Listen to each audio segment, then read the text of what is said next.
Have I not reason? Beldams as you are, saucy and overbold! How did you dare to trade and traffic with Macbeth in riddles and affairs of death? And I, mistress of your charms, the close contriver of all harms, was never called to play my part or show the glory of our art.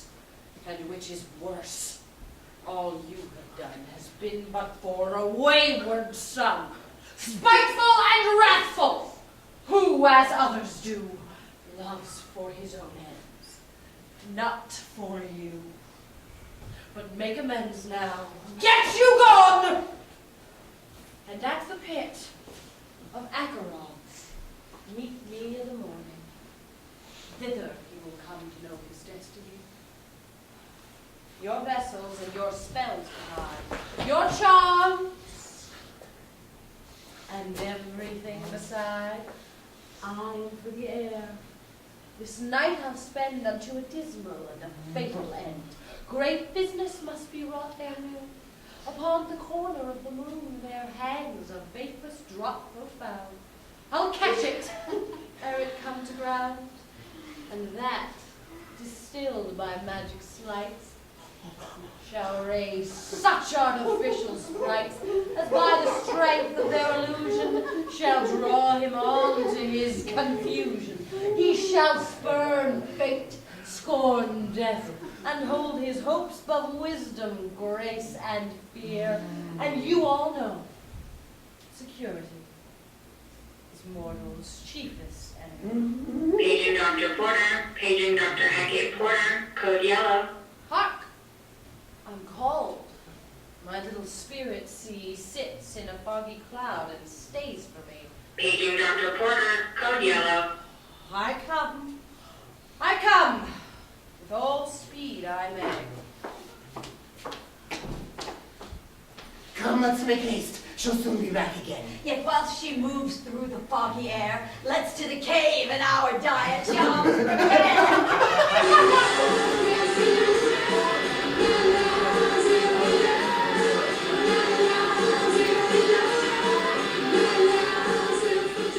My former speeches have but hit your thoughts, which can interpret further. Only I say things have been strangely born. The gracious Duncan was pitied of Macbeth. Marry, he was dead. And the right valiant Banquo walked too late, whom you may say, if it please you, Fleance killed, for Fleance fled. Men must not walk too late. Who cannot want the thought how monstrous it was for Malcolm and for Donalbain to kill their gracious father? Damn in fact, how it did grieve Macbeth! Did he not straight, in pious rage, the two delinquents tear that were slaves of drink and thralls of sleep? Was that not nobly done? Aye, and wisely too. For 'twould have angered any heart alive to hear the men deny it. So that I say he has borne all things well. And I do think that had he Duncan's sons under his key, as, and please heaven he shall not, they should find what it were to kill a father, and so should Fleance.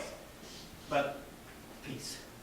For from broad words, and because he failed his presence at the tyrant's feast, I hear Macduff lives in disgrace.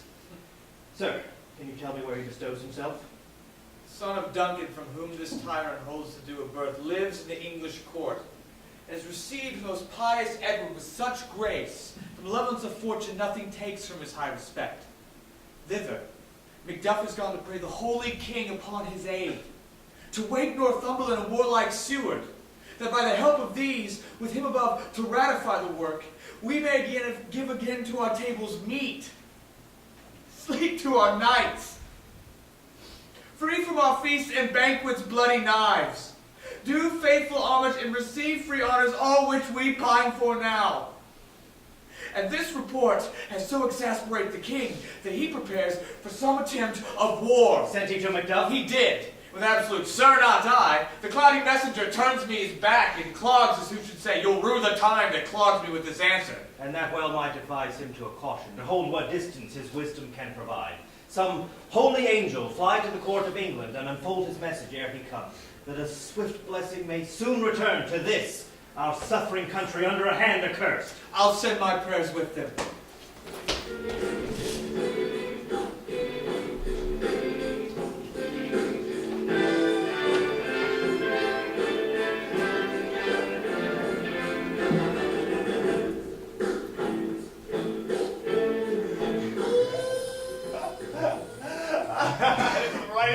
brindled cat and you. Thrice and once the hedge pig wide. Harpy of Christ, it's time, it's time! Round about the cauldron go, in the poison entrails throw. Toad, that under cold stone days and nights has 31. Sweltered venom sleeping got, boil out fast in a charming pot. Double, double, toil and trouble, fire burn and cauldron bubble. Fill it of a face, in the cauldron boil and bake. Eye of newt and toe of frog, wool of bat and tongue of dog. Blind worms, lizard's leg, and owlet's wing. For a charm of powerful trouble, like a hell-rock boil and bubble. Double, double, toil and trouble, fire burning, cauldron bubble. Skill of dragon, tooth of woo, which is mummy. Maw and gulf of ramen, soft feet shark. Root of hemlock, digged in the dark. Liver of blaspheming Jew. Gall of goat and slips of yew, slivered in the moon's eclipse. Nose of Turk and tartar. Finger of birth strangled babe, gets delivered by a drab. Make the gruel thick and slab. Add thereto a tiger's children. For the ingredients of our cauldron. Double, double, toil and trouble. Fire burning, cauldron bubble. Cool it with a baptism blood. Then the charm is firm and good. Oh, well done. Oh, I commend your pain, and everyone shall share in games. And now about the cauldron sing like elves and fairies in a ring, enchanting all that you put in. Black spirits in white, red spirits in gray, mingle, mingle, mingle, you that mingle may. Oh, tippin', keep it stiffin'. Fire drink Pucky, make it lucky. Liar Robin, you must bobbin. Around, around, around, about, all you come running in, all good, keep out. Where's the blood of a bat? Oh, put it in that. What is it, Put green? it in the rain. Use juice of toad, use oil of that. That will make the job grow madder. Put in all these to raise the stench. Nay, here's 3 ounces of a red-haired wench.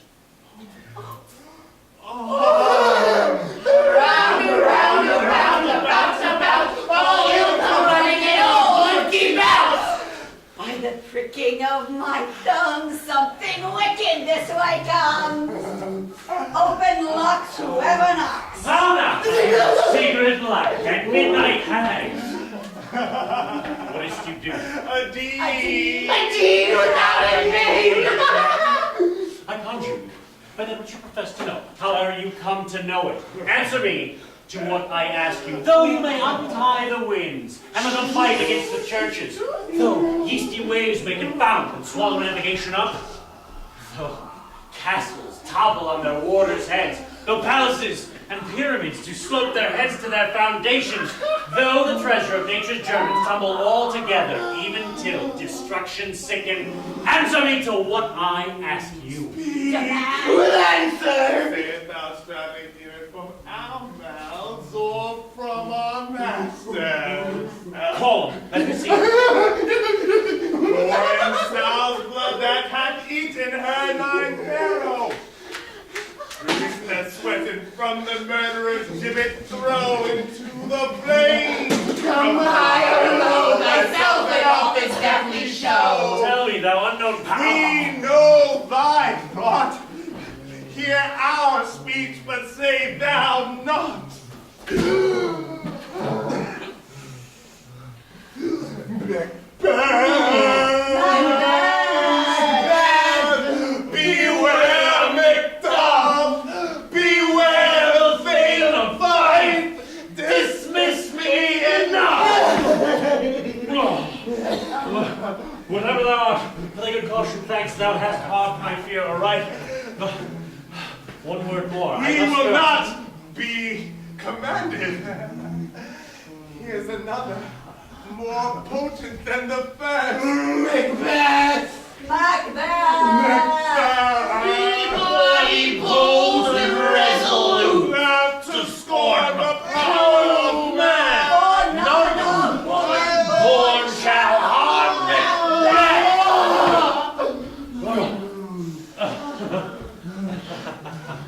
Then live, Macduff. What need I fear of thee? But only sure and double sure and take a bond of faith. Thou shalt not live, that I may tell pale-hearted fear it lies, and sleep in spite of thunder. Macbeth!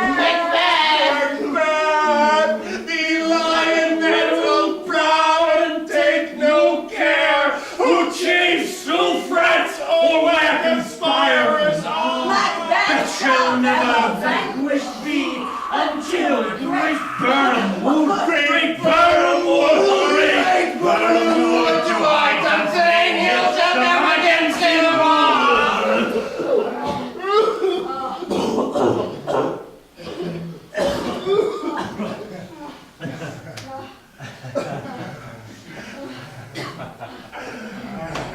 That will never be. But who can impress the forest? Bid the tree unfix his earthbound root. Sweet Boderman's good. Rebellious dead never rise till the wood of Burnham rise. And our high-placed Macbeth shall live the lease of life and pay his breath to time and mortal. Yet my heart throbs to know one thing. Tell me, if your art can tell so much, shall Banquo's issue ever reign in this kingdom? Seek to know no more! I will be satisfied! Deny me this, and an eternal curse fall upon you. Let me know! Show his eyes and grieve his heart. Come like shadows, so depart! Thou art too like the spirit of Banquo. Down thy crown to sear mine eyeballs. Thy hair, thy ethical brow is like the first. A third is like the former. Filthy hags, why do you show me thus? Another yet. A fourth. Stark eyes, what will his lines stretch out to the crack of doom? Another yet. A seventh. I'll see no more. Yet an eighth appears. Appears the blessed shows me many more. And some the twofold balls and treble scepters carry. Horrible sight! Now I see 'tis true, for the blood boat that Banquo smiles upon me and points at them for his. What is this, sir? Aye, sir. Oh, this is so. But why stares Macbeth thus amazedly? Come, sisters, cheer we up his sprite, and show the best of our delight. Out on the air to give a sound while you perform your antic round. That this great king may kindly say our duties did his welcome pay.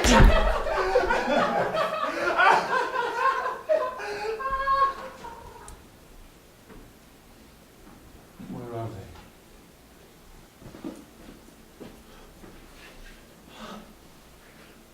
Gone.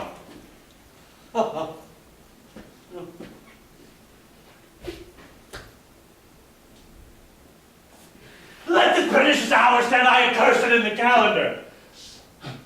Come in, without there, what your graces will. Saw you the wayward sisters? No, my lord. Came they not by you? No, indeed, my lord. Infected be the air whereon they ride, and damned all those that trust them. I heard the galloping of horse. Who else came by? 'Tis 2 or 3, my lord, that bring you word Macduff is fled to England. Fled to England! Aye, my good lord. Time! Thou anticipatest my dread exploits. The flighty purpose never is o'ertook, unless the deed goes with it. In this very moment, the firstlings of my heart shall be the firstlings of my hand. Be it thought and done even now to crown my acts with thoughts. The castle of Macduff I will surprise. Seize upon fife, Give to the edge of the sword his wife, his babes, and all unfortunate souls that trace him in his line. No boasting like a fool, this deed I'll do before this purpose cool. But no more sights.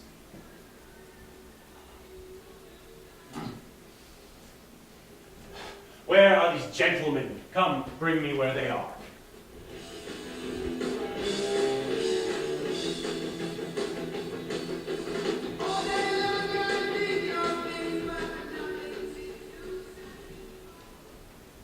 What had he done to make him fly the land? You must have patience, madam. He had none. His flight was madness. When our actions do not, our fears do make us traitors. You know not whether it was his wisdom or his fear. Wisdom? To leave his wife, to leave his babes, his mansions and his titles in a place from whence himself does fly. He loves us not. He wants the natural touch. For the poor wren, the most diminutive of birds will fight her young ones in her nest against the owl. All is the fear, and nothing is the love. As little is the wisdom or the flight, so runs against all reason. My dearest cuz, I pray you school yourself. But for your husband, he is noble, wise, judicious, and best knows the fits of the season.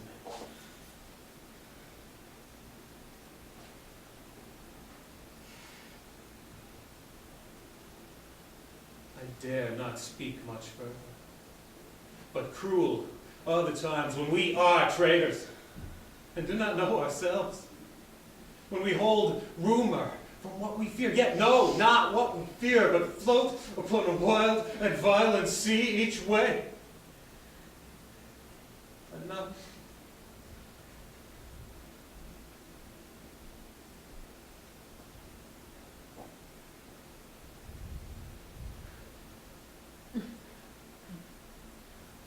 I take my leave of you. Now, it shall not be long, but I'll be here again. Things of the worst will cease, or else climb upward to what they were before.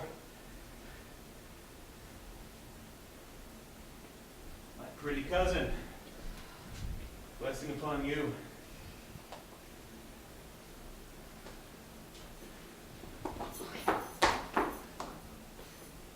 Fathered he is, and yet he is fatherless.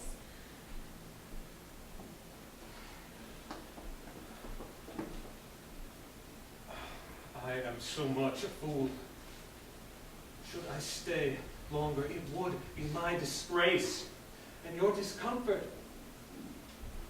I take my leave at once.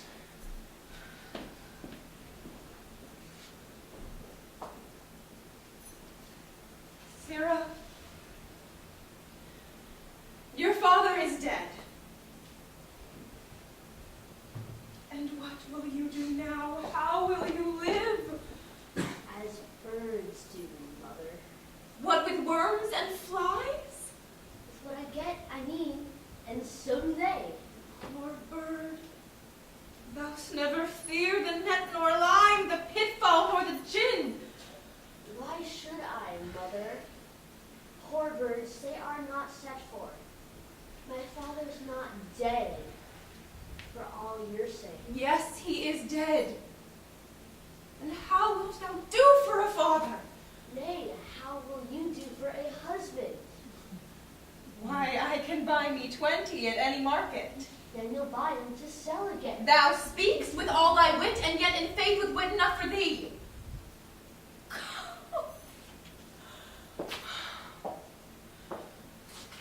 Was my father a traitor, Mother? Aye, that he was. What is a traitor? Why, one who swears and lies. And be all traitors that do so? Everyone that does so is a traitor and must be hanged. And must all be hanged who swear and lie? Everyone. Who must hang them? Why, the honest men. Then the swearers and the liars are fools. There are swearers and liars enow to beat the honest man and hang up him. No, God help thee, poor monkey. How wilt thou do for a father? If my father were dead, then you'd weep for him. And if he were not, then it were a good sign I should quickly have a new father. Poor prattler, how thou speakst. Whither should I fly? I have done no harm. But I remember now I am in this earthly world where to do harm is often laudable, to do good sometime accounted generous folly. Why then, alas, should I put up this womanly defense to say I have done no harm? What are these faces? Where's your husband? I hope in no place so unsanctified where such as thou mayst find him. He's a traitor. Thou liest, No! What, you egg, young fry of treachery? Stop! She has killed thee, mother. Run. I pray you.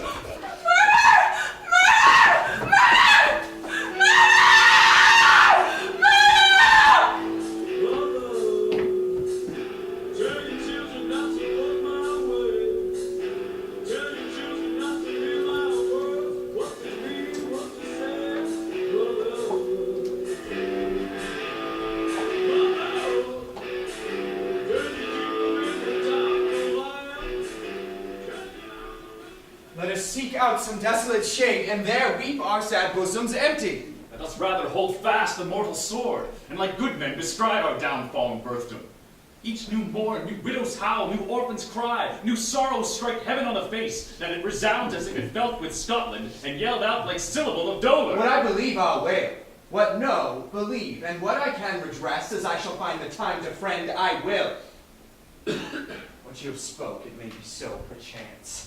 This tyrant, whose sole name blisters our tongues, was once thought honest. You have loved him well. He hath not touched you yet. But I am young, and something you may deserve of him through me, and wisdom to offer up a weak, poor, innocent lamb to appease an angry God. I am not treacherous. But Macbeth is. A good and virtuous nature may recoil in an imperial charge. But I shall crave your pardon. That which you are, my thoughts cannot transpose. Angels are bright still, though the brightest fell. Though all things foul would wear the brows of grace, yet grace must still look so. I have lost my hopes. Perchance even there where I did find my doubts. Why in that rawness left you wife and child? Those precious motives, those strong knots of love without leave taking?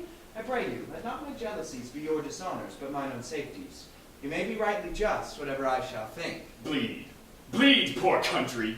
Great tyranny, lay thou thy bases sure, for goodness dare not check thee. Wear thou thy wrongs. The title is afeard. Fare thee well, lord.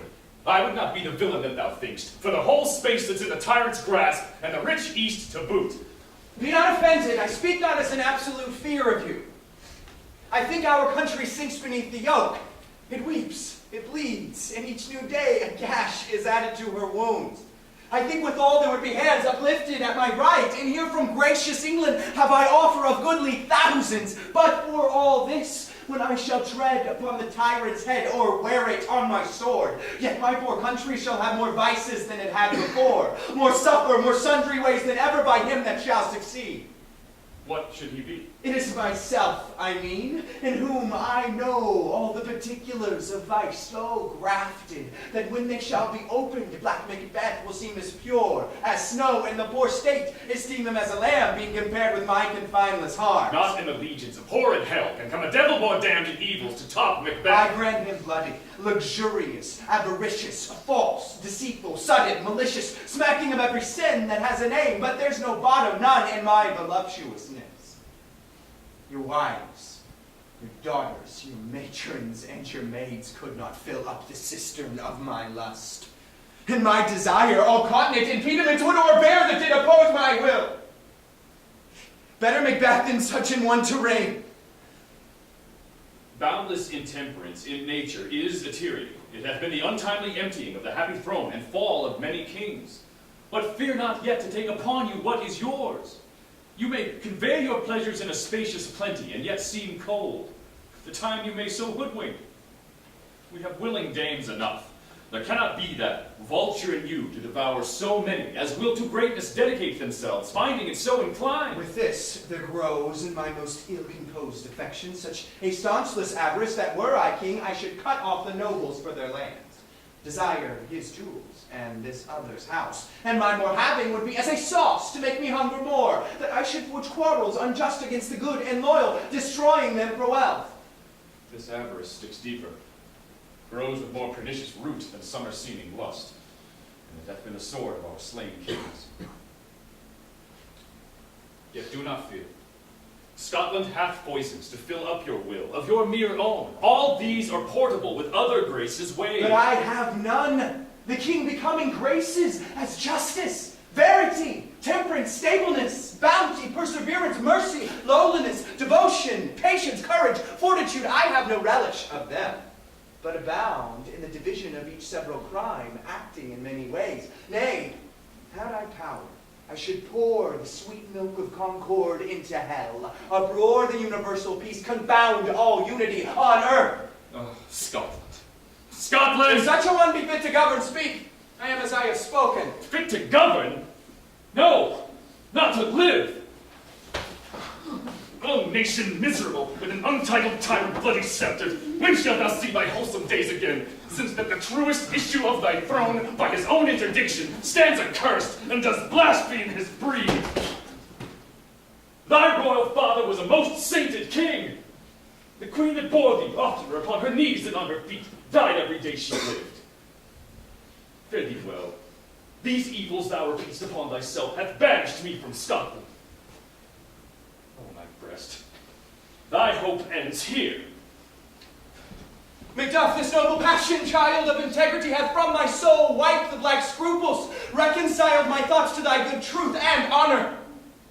Devilish Macbeth by many of these trains hath sought to win me into his power, and modest wisdom plucks me from over-credulous haste. But God above, deal between thee and me, for even now I put myself to thy direction, and unspeak mine own detraction. Here, abjure the taints and blames I laid upon myself, for strangers to my nature. I am yet unknown to woman, never was forsworn, scarcely have coveted what was mine own, at no time broke my faith, would not betray the devil to his fellow, and delight no less in truth than life. My first false speaking was this upon myself: what I am truly is thine, and my poor country's to command. Whither indeed, before thy here approach, old Seward with 10,000 warlike men already at a point was setting forth. Now will together, and the chance of goodness be like a warranted quarrel. Why are you silent? Such welcome and unwelcome things at once, 'tis hard to reconcile. Well, more or not. Now see who comes It here. is my countryman, yet I know him not. My ever-gentle cousin. Welcome hither. Oh, I know him now. Good God, but times remove the means that makes us strangers. Sir, amen. Stand Scotland where it did? Alas, poor country. Almost afraid to know itself cannot be called our mother, but our grave. Where nothing, but who knows nothing, is once seen to smile. Where sighs and groans and shrieks that rend the air are made, not marked. Where violent sorrow seems a modern ecstasy. The dead man's knell is there, scarce asked for who, and good men's lives expire before the flowers in their caps, dying or ere they sicken. Relation too nice, and yet too true. What's the newest grief? That of an hour's age doth hiss the speaker, each minute teems a new one. How does my wife?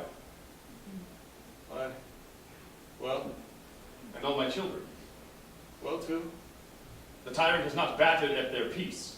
No. They were well at peace when I did leave them. Be not enagured of your speech. How goest? When I came hither to transport the tidings which I have heavily borne, there ran a rumor of many worthy fellows that were out, which was to my belief witnessed the rather, for that I saw the tyrant's power afoot. Now is the time of help. Your eye in Scotland would create soldiers, make our women fight to doff their dire distresses. Be it their comfort, we are coming thither. Gracious England hath lent us good Seward and 10,000 men. An older and a better soldier, none that Christendom gives out. Would I could answer this comfort with the like. But I have words. that would be howled out in the desert air where hearing should not latch them. What concern they? The general cause, or is it a fee grief due to some single breast? No mind that's honest, but in it shares some woe. Though the main part pertains to you alone.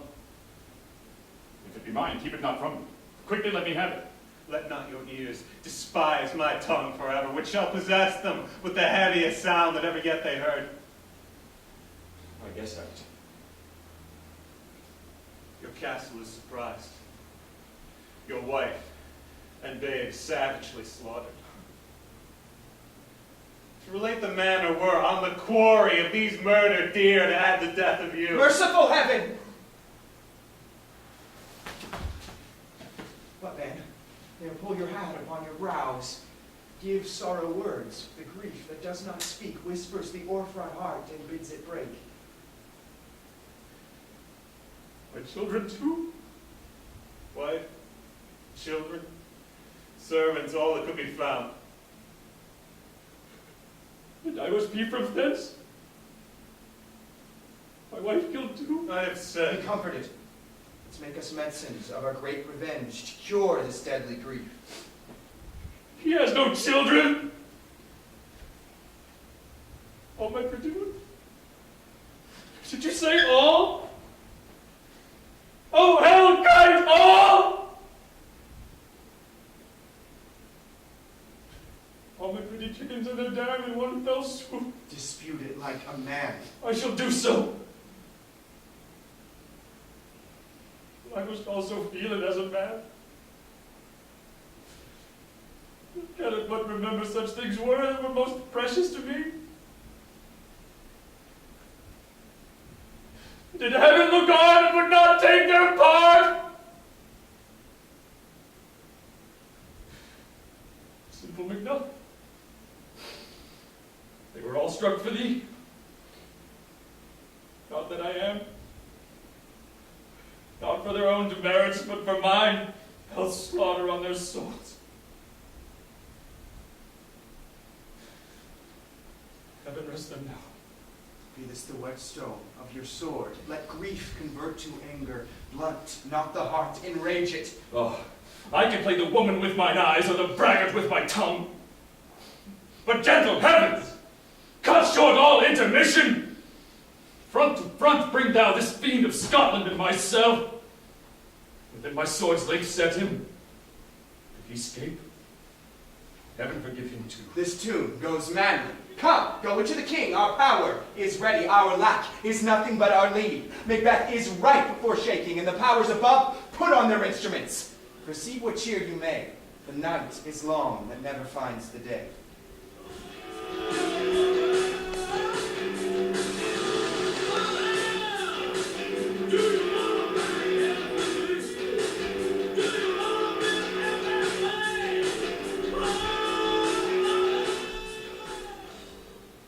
I have 2 nights watched with you and can perceive no truth in your report.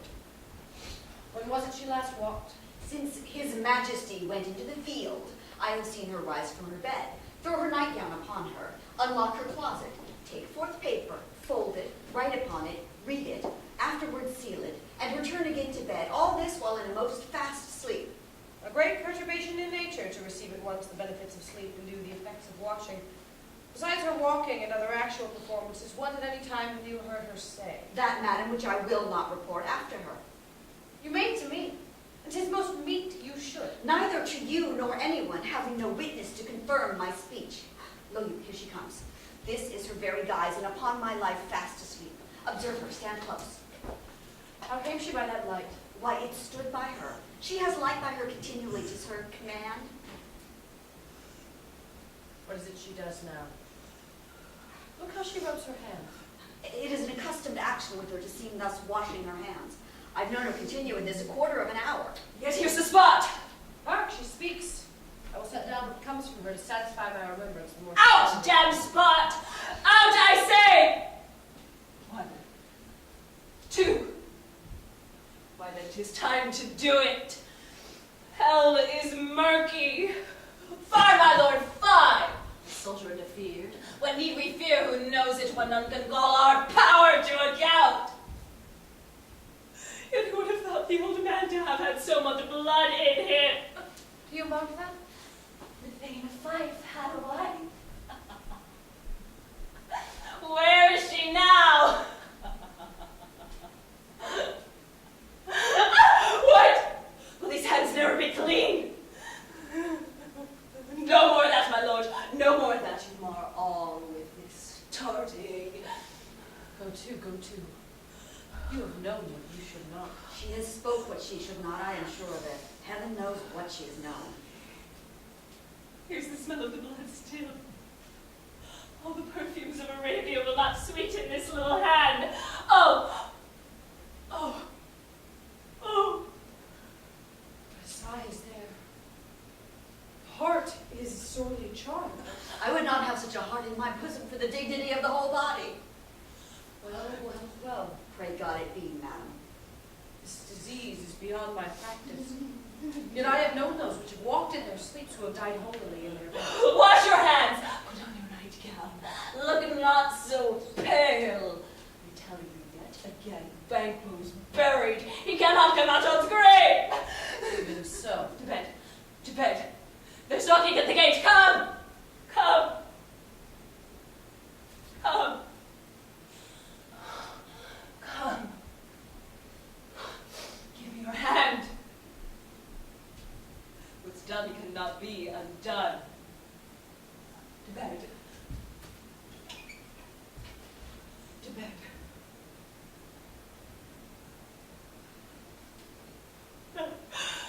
To bed! Will she go down to bed? Directly. Foul whisperings are abroad. Unnatural deeds do breed unnatural troubles. Infected minds to their death pillows will discharge their secrets. Or needs she the divine in the physician? God forgive us all. Look after her.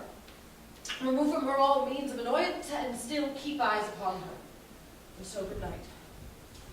My mind, she has made it in amaze in my sight. I think, but dare not speak. Good night, good doctor.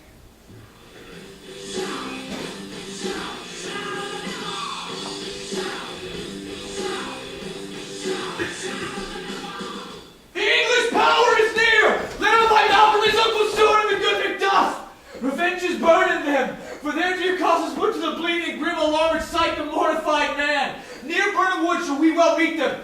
That way are they coming. Who knows if Donald be with his brother? Certain, sir, he is not. I have the file of all the gentry. There's Seward's son and many unroughed youths that even now protest their first of manhood. What does the tyrant? Great Duncan name, he strongly fortifies. Some say he's mad, others, that lesser hate him, do call it valiant fury. But for certain he not buckled his distempered cause within the belt of rule. Now does he feel his secret murder sticking on his hands? Now minutely revolts upbraid his faith breach. Those he command move only in command, nothing in love. Now does he feel his title hang loose about him like a giant's robe upon a dwarfish thief? Who then shall blame his pestered senses to recoil and start, when all that is within him does condemn itself for being there? Well, march we on, to give obedience where it is truly owed. Meet we the medicine of the sickly wheel, and with him pour we in our country's purge each drop of us. Or so much as it needs, to dew the sovereign flower and drown the weeds. Make we our march towards Burnham.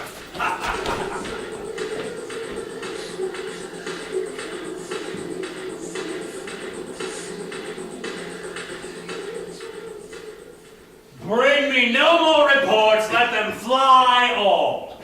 Till Burnham Wood remove Duncan's name, I cannot taint with fear. What's the boy? Malcolm. Was he not born of woman? The spirits that know all mortal consequences have pronounced me thus. Fear not, Macbeth, for none that's born of woman shall ever have power over thee.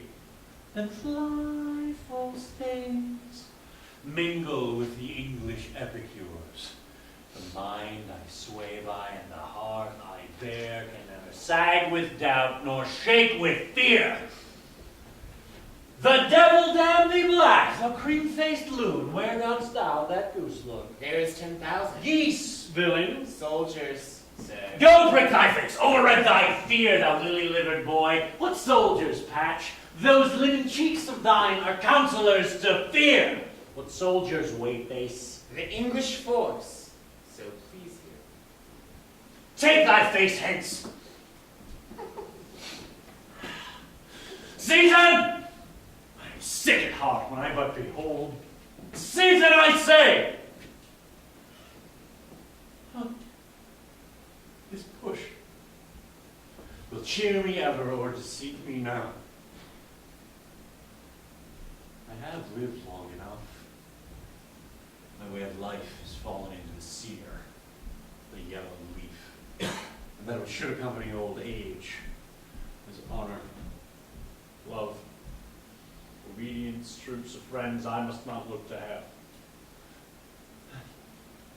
But in their stead, curses, not loud, but deep, mouth-honored breath, which the poor heart would fain deny, but dare not seize it, I say!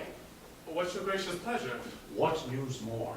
All is confirmed, my lord, which was reported. I will fight till from my bones my flesh be hacked. Give me my armor. 'Tis not needed yet. I'll put it on! Send out more horses, skirt the country around. Hang those that talk of fear. Give me mine armor!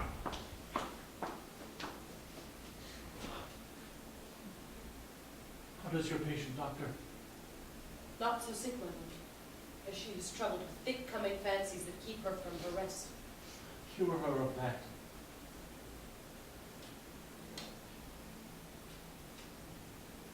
Canst thou not minister to a mind diseased? Pluck from the memory a rooted sorrow. Raise out the written troubles of the brain, and with some sweet, oblivious antidote, cleanse the stuffed bosom of the perilous stuff which weighs upon the heart. Therein the patient must minister to himself. Throw physic to the dogs, I'll none of it! Give me my armor. Come, give me my staff. See to send out. Doctor, the thanes fly from me. Come, sir, dispatch.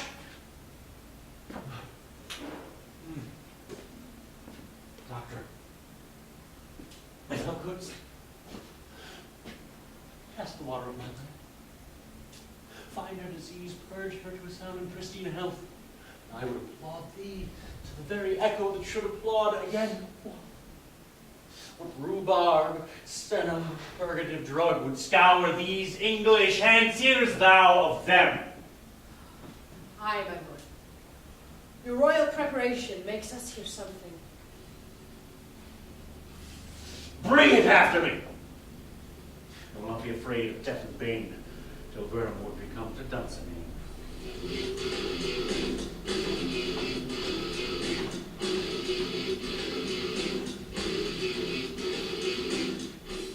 Cousins, I hope the days are near at hand that Chambers will be safe. We doubted nothing. What wood is this before us? The wood of Burnham. Let every soldier hew him down a bough and bear it before him. Thereby shall we shadow the numbers of our host and make discovery ere in report of us. It shall be done. We learn no other, but the confident tyrant keeps still in Dunsinane, and will endure our setting down before it. 'Tis his main hope. For where there is advantage to be given, both more and less have given him the revolt. And none serve with him but constrained things whose hearts are absent too. Let our just censures attend the true event, and put we on industrious soldiership. The time approaches that will with due decision make us know what we shall say we have and what we owe. Thoughts speculative, their unsure thoughts relate, but certain issues strokes must arbitrate, towards which advance the war.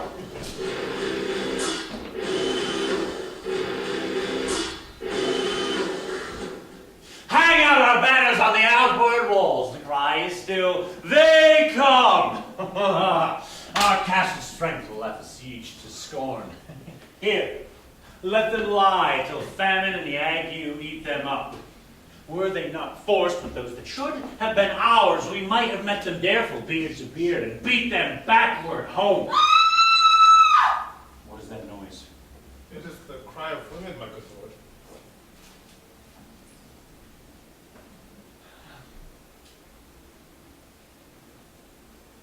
I've almost forgot the taste of fears. The time has been my senses would have cooled to hear a night shriek. My fellow pair would a dismal treatise rouse and stir as life were in't.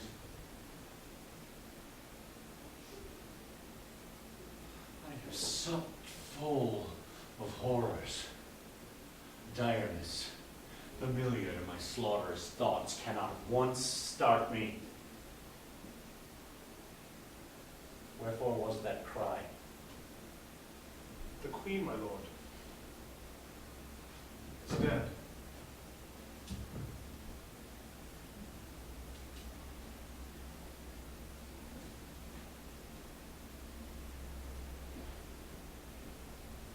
She should have died hereafter. There would have been time for such a word.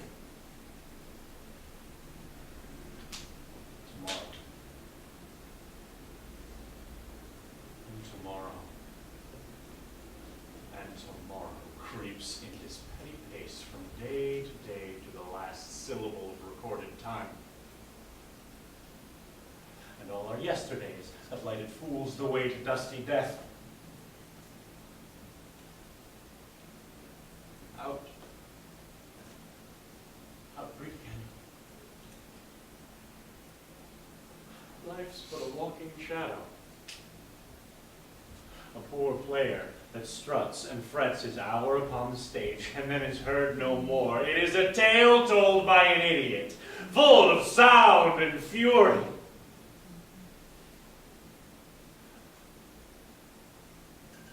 Signifying nothing.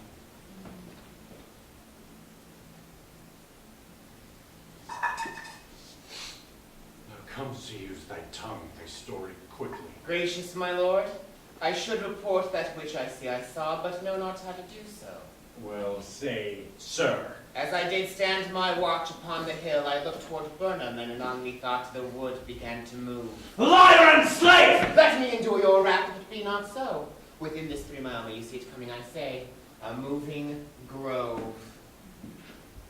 If thy speech be false upon the next tree, shalt thou hang alive till famine cling thee. If thy speech be sooth, I care not if thou dost as much for me. I pull in resolution, in out the equivocation of a fiend that lies like truth. Fear not till Burnham would become to Dunsinane, and thou would comes toward Dunsinane. On and out!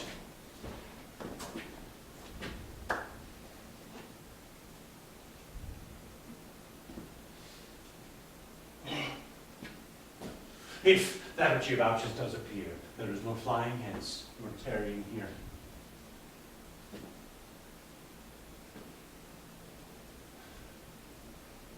I begin to be weary of the sun. I wish the estate of the world were now undone.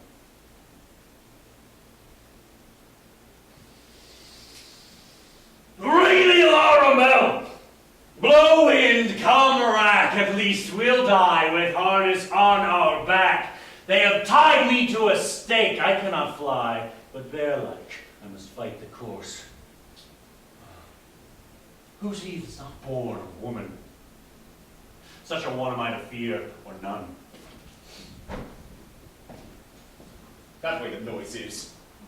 Tyrant, show thy face! If thou be slain, and with no stroke of mine, my wife and children's ghosts will haunt me still. I cannot strike at wretched kerns whose arms are hired to bear their staves. Either thou, Macbeth, or else my sword with an unbattered edge I sheathe again undeeded. There thou shouldst be. By this great clatter, one of greatest notes seems bruited. Let me find him, fortune, and more I beg not. Why should I play the Roman fool and die on mine own sword? Whilst I see lives, the gashes do better upon them. Turn, hellhound, turn! Of all men else I've avoided thee, but get thee back!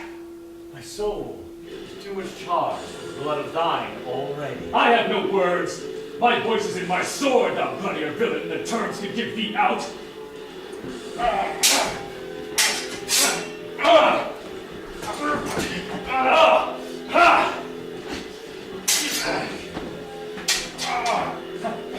Thou losest labor. Is easy mayest thou, the entrenched air with thy keen sword impress, as make me bleed. Let fall thy blade on vulnerable crests. I bear a charm in life which must not yield to one of woman born. Despair thy charms, and let the angel whom thou still hast served tell thee, Macduff was from his mother's womb untimely ripped. Cursed be the tongue that tells me so, for it's not my better part of man. Indeed, these juggling thieves no more believe, which falter with us in double sense. They keep the word of promise to our ear, but break it to our hope. I won't fight with thee. Then yield thee, coward, and live to be the show and gaze of the time. We'll have thee as our rarer monsters are, painted upon a pole, and underwrit, here may you see the tyrant. I will not yield to kiss the ground before young Malcolm's feet, and be baited with the rabble's curse. The wormwood becomes unslain, and I oppose, being of no woman born, yet I will try the last, before my body had thrown my warlike shield. Lay on, Macduff, and damned be him that first cries, hold, enough!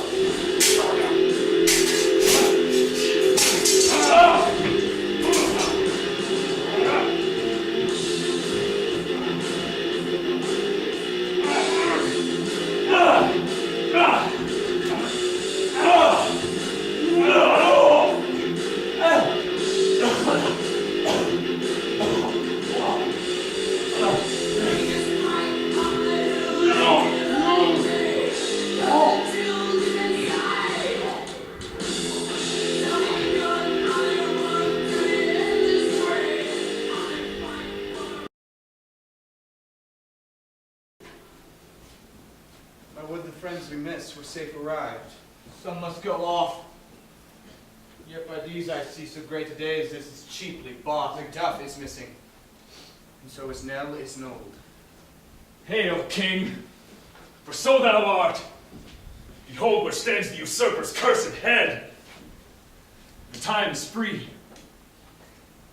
I see thee compassed with thy kingdom's pearl, that speak my salutation in their minds, whose voices I desire, aloud with mine. Hail, King of Scotland! Hail, King of Scotland!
Tomorrow.